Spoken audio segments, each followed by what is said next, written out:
ہمارے ساتھ موجود ہیں پنجاب ٹیچر یونین کے نائب صدر ہیں جناب محمد طارق قریشی صاحب۔ استاد قوم کی ترقی میں بنیادی کردار کا حامل ہوتا ہے۔ بے شک، ٹیچنگ کے شعبے کو معاشرہ کس نظر سے دیکھتا ہے، اس بارے میں بتائیے۔ تو میری 34 سال میں صرف میری والدہ کی جب ڈیتھ ہوئی تھی تو وہ چھٹی لی تھی، میں نے بھی آج تک چھٹی نہیں کی ہے۔ ہمارا معاشرہ جو ہے استاد کو وہ مقام دے سکا جو اس کا ہونا چاہیے تھا؟ حکومتی بے حسی کی وجہ سے استاد کا مقام گر رہا ہے۔ جو ہم پڑھ کے آتے ہیں وہ ہم ایکٹیویٹی وہاں نہیں کر سکتے، اس کے الٹ ہوتا ہے۔ گورنمنٹ کی طرف سے ایسی پالیسیاں بن رہی ہیں جو کہ ضیاع ہو رہا ہے وقت کا اور دولت کا، وہ انوائرمنٹ ماحول نہیں دیا جاتا جہاں وہ اپنا لیکچر ڈیلیور کر سکے۔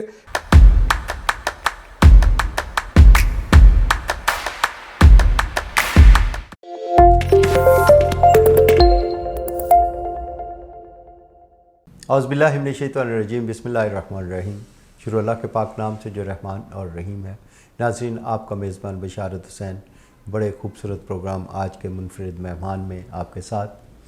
ناظرین، یہ پروگرام جو ہے ہم ایسی شخصیات کو یہاں پہ بلاتے ہیں جو اپنے اعتبار سے اپنی فیلڈ میں منفرد کردار کے مالک ہوتے ہیں۔ ان کی جو ایکٹیویٹی ہے، ان کی جو اچیومنٹس ہیں وہ یقیناً اس قابل ہوتی ہیں جس وجہ سے ہم انہیں منفرد مہمان کہتے ہیں۔ آج کے اس پروگرام میں ہمارے ساتھ جو شخصیت موجود ہیں، ایجوکیشن سے ان کا تعلق ہے، پیشے کے اعتبار سے ٹیچر ہیں، لوگوں کو پڑھاتے ہیں، لوگوں کی گرومنگ کرتے ہیں، لوگوں کو فیوچر دیتے ہیں، اور اس حوالے سے آج ان سے ہم گفتگو کریں گے۔ ہمارے ساتھ موجود ہیں پنجاب ٹیچر یونین کے نائب صدر ہیں جناب محمد طارق قریشی صاحب۔ جی السلام علیکم۔ وعلیکم السلام۔ طارق قریشی صاحب، ہمیں بڑا اچھا لگا کہ آج کے اس پروگرام میں آپ ہمارے ساتھ ہیں۔ دراصل ایجوکیشن جو ہے، تعلیم جو ہے، وہ کسی بھی معاشرے کو بنانے سنوارنے میں بڑا کردار ہے تعلیم کا، اور پھر استاد کا بڑا کردار ہے کہ استاد کس طریقے سے اس تعلیم کو آنے والی نسلوں تک پہنچاتا ہے، ان کی گرومنگ کرتا ہے، اور وہ پھر معاشرے میں مقام پیدا کرتے ہیں۔ آپ سب سے پہلے میں آپ سے یہ پوچھنا چاہوں گا کہ آپ اس شعبے میں، ٹیچنگ کے شعبے میں کب سے ہیں اور کیا کیا آپ کی اچیومنٹس ہیں؟ بسم اللہ الرحمن الرحیم۔ بشارت صاحب، آج آپ نے موقع دیا ہے مجھے اور آپ کے اسٹوڈیو میں آئے ہیں، یہ اللہ تعالیٰ کا خاص انعام ہے، اور اللہ تعالیٰ ایسے بندے منتخب کر لیتا ہے، چن لیتا ہے، اور جس پر وہ اپنا کرم کرتا ہے۔ تو میں خوش قسمت ہوں اس لحاظ سے کہ میں اس فیلڈ میں ٹیچنگ اپنائی ہے، جو میں نے اسے 34 سال 6 ماہ ہو گئے ہیں، اور اللہ تعالیٰ کے فضل و کرم سے عبادت سمجھ کے یہ نوکری کی ہے۔ بے تحاشا شاگرد ہیں جو اعلیٰ اعلیٰ پوسٹوں پر بیٹھے ہوئے ہیں، اللہ تعالیٰ کا خاص کرم ہے۔ ٹیچنگ کے لیے بہت سی کوششیں کی ہیں جو اللہ تعالیٰ نے مجھے توفیق دی ہیں، اور وہاں جہاں استاد کے مقام کے بارے میں آپ نے بات کی ہے، بے شک استاد قوم کی ترقی میں بنیادی کردار کا حامل ہوتا ہے، لیکن جہاں جہاں اسٹوڈنٹ کے اداروں کے مسائل ہیں وہاں ٹیچرز کے بھی مسائل بہت زیادہ ہیں۔ یقیناً جی، جہاں میں اس طرح بھی آتا ہوں کہ ٹیچرز، کیونکہ ٹیچنگ میں آپ ہیں، اس آپ یونین کو بھی ہیڈ کر رہے ہیں، وائس پریزیڈنٹ ہیں آپ پنجاب کی یونین کے، تو اس میں یقیناً مسائل بھی ہوں گے، اور مسائل یقیناً جب جو یونینز بنتی ہیں یہ مسائل کو حل کرنے کے لیے بنتی ہیں۔ تو آپ نے ٹیچنگ آپ نے بتایا جی آپ کے 34 سال سے زیادہ کا عرصہ ہو گیا آپ ٹیچنگ کر رہے ہیں، بہت سے ادوار سے آپ گزرے ہوں گے، آپ نے اپنے تک جو علم ہے اس کو دوسروں تک پہنچایا، اور فرمان ہے مولا علی کا کہ ماں اور باپ جو ہیں وہ بچے کو دنیا میں لانے کا ذریعہ بنتے ہیں، اور استاد جو ہے وہ بچے کو دنیا سے مقام پیدا کرنے کا ذریعہ بنتا ہے۔ ٹھیک ہے سر، تو یہ یقیناً آپ ہی کے حصے میں آتے ہیں یہ چیز، یہ گرومنگ بچے کا سیٹ اپ، اور استاد جو ہے کسی بھی اسٹوڈنٹ کے لیے، کسی بھی بچے کے لیے ایک آئیڈیل ہوتا ہے، رول ماڈل ہوتا ہے، کیونکہ استاد کو دیکھ کے بچے جو ہیں وہ اپنے آپ کو اسی طریقے سے استاد بننا چاہتے ہیں۔ لیکن یہاں ایک چیز بتائیے گا، بہت سارے بچوں کی خواہش ہوتی ہے کہ وہ بڑے ہو کے آپ جیسے ٹیچر بنیں، لیکن تھوڑی ہی دیر بعد ان کا جو ذہن ہے وہ تھوڑا سا بدل جاتا ہے، کوئی کسی سائڈ پہ چلا جاتا ہے، کوئی کسی سائڈ پہ چلا جاتا ہے۔ کیا ٹیچنگ کے شعبے کو معاشرہ کس نظر سے دیکھتا ہے، اس بارے میں بتائیے۔ آپ نے بہت خوبصورت سوال کیا ہے۔ یہ واقعی بچوں کے لیے جب بچہ کلاس میں آتا ہے تو وہ اپنے ٹیچر کو ہی آئیڈیل سمجھتا ہے، اس میں کوئی شک نہیں ہے، لیکن حالات اور واقعات کے بعد وہ اپنے آپ کو چینج کرنا شروع کیوں کرتا ہے؟ یہ جو تعلیمی نظام ہے نا، یہ والدین، اساتذہ اور اسٹوڈنٹ کے درمیان کوآرڈینیشن ہے۔ بے شک۔ کسی جگہ پر جو ڈیفیشنسی آتی ہے وہ والدین کی طرف سے آ جاتی ہے۔ میں یہاں اساتذہ کے مسائل کے ساتھ ساتھ یہ کمی کوتاہیاں بھی بیان کروں گا تاکہ ہمارے جو نئی نسل آ رہی ہے وہ اس آسان طریقے سے اپنا کردار ادا کر سکیں تاکہ واقعی بچے ان کو اپنا رول ماڈل مانیں۔ تو اس سلسلہ میں میں اپنی بات کروں گا، جیسے میں نے اپنے اساتذہ سے سیکھا ہے۔ میں ایک مثال دیتا ہوں میرے استاد محترم سے، کوثر حسین اسلم۔ انہوں نے پوری سروس میں 40 سال میں ایک دن بھی چھٹی نہیں کی تھی۔ تو میری 34 سال میں صرف میری والدہ کی جب ڈیتھ ہوئی تھی تو وہ چھٹی لی تھی، میں نے بھی آج تک چھٹی نہیں کی ہے۔ اور آپ نے ایک اور سوال کیا کہ مولا علی کا فرمان ہے، واقعی یہ ٹھیک ہے، ان کا فرمان برحق ہے کہ جو استاد ہوتا ہے وہ اپنا بنیادی کردار ادا کرتا ہے، اور ایک باپ کا جو روپ ہے، اسی لیے استاد کو روحانی باپ کہا گیا ہے۔ وہ ایسے ہے کہ یہ روح کے ساتھ تعلق ہوتا ہے استاد کا، بے شک۔ مرنے کے بعد بھی استاد اور شاگرد کا تعلق کبھی ختم نہیں ہوتا ہے، وہ روح کے ساتھ جڑا ہوتا ہے۔ اس لیے جو دنیا میں باپ لاتا ہے یا جو بیٹی دیتا ہے اس سے بھی بلند مقام استاد کا ہے۔ بے شک۔ لیکن اس اچھا، میں یہ پوچھنا چاہوں گا کہ آپ یقیناً اتنا بڑا یہ مقام ہے، مولا علی کا ایک اور فرمان ہے کہ جس نے مجھے ایک لفظ سکھایا وہ میرا مولا ہے، جس نے مجھے ایک لفظ بھی سکھایا وہ میرا مولا ہے۔ تو اسی سے جو ٹیچر کی مقام اور افادیت جو ہے اس کا پتہ چل جاتا ہے۔ اچھا، آپ کے پاس بہت سے اسٹوڈنٹس آپ کے پاس پڑھے ہوں گے، آگے نکلے، آپ کیا سمجھتے ہیں کہ کیا ہمارا معاشرہ جو ہے استاد کو وہ مقام دے سکا جو اس کا ہونا چاہیے تھا؟ نہیں، یہ ایسا نہیں ہوا۔ ویلیو چینج ہو گئی ہیں، میڈیا کا دور آ گیا ہے، اب والدین دلچسپی نہیں لیتے ہیں۔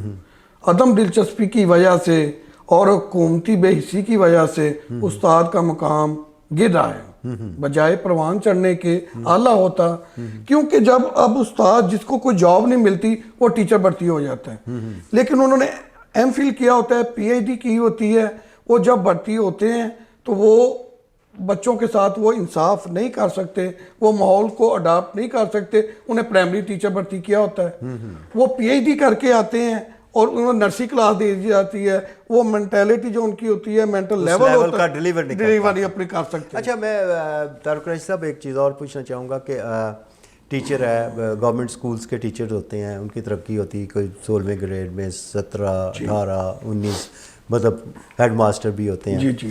لیکن ایک ہمارے نظام میں شاید کسی جگہ پہ کوئی خامی ہے، جو 19ویں گریڈ کا ٹیچر ہے وہ اس کا لائف سٹائل اور ہے، 19ویں گریڈ کا جو آفیسر ہے اس کا لائف سٹائل اور ہے، اس کے پاس پروٹوکول بھی ہے، اس کے پاس گن مین بھی ہیں، اس کے پاس گاڑیاں بھی ہیں، لیکن اتفاق کی بات ہے کہ استاد کے معاشی حالات اس لیول تک رہتے ہیں کہ شاید وہ وہاں تک نہیں پہنچ سکتا۔ یہ بالکل آپ نے درست فرمایا ہے۔ جب تفریق پہلے ہی پیدا کی جاتی ہے، جب ان کو اپوائنٹمنٹ لیٹر ملتے ہیں، وہاں ان کی تنخواہ سیلری پہلے پیکج دے دیا جاتا ہے۔ سمجھے آج کے دور میں استاد کو ٹھیکے پر لیا ہوتا ہے، ٹھیکیداری نظام وہ چلا رہا ہوتا ہے، تو وہ جو کرنا چاہتا ہے وہ نہیں کر رہا، کیونکہ ان کو وہ فیسیلیٹیٹ ہی نہیں کیا جا رہا گورنمنٹ کو، جیسے دوسرے ادر ڈپارٹمنٹ ہیں۔ مطلب اس کے بائنڈنگز ہیں، کوئی لمیٹیشنز ہیں کہ وہ اس سے آگے بڑھ نہیں سکتا، اپنے لیول پہ کوئی فیصلہ نہیں کر سکتا، وہ اسی حساب سے چلے گا جو کہ گورنمنٹ سکولز کی جو پالیسیز ہیں ان کو لے کے چلے گا۔ ہم کتابوں میں جو پڑھ کر آتے ہیں، بڑی معذرت کے ساتھ میں وہ کہنا چاہ رہا ہوں آپ کے میڈیا کی وساطت کے ساتھ کہ وہ جو ہم پڑھ کے آتے ہیں وہ ہم ایکٹیویٹی وہاں نہیں کر سکتے، اس کے الٹ ہوتا ہے، وہ انوائرمنٹ ماحول نہیں دیا جاتا جہاں وہ اپنا لیکچر ڈیلیور کر سکے۔ لیکن آج کے دور میں جو سب سے بڑی ذمہ داری استاد پر ڈال دی جاتی ہے، آج کا استاد صرف میسیج میں لگا ہوا ہے، گورنمنٹ کی طرف سے ایسی پالیسیاں بن رہی ہیں جو کہ ضیاع ہو رہا ہے وقت کا اور دولت کا، لیکن استاد کو اگر خوشحال کر دیا جائے،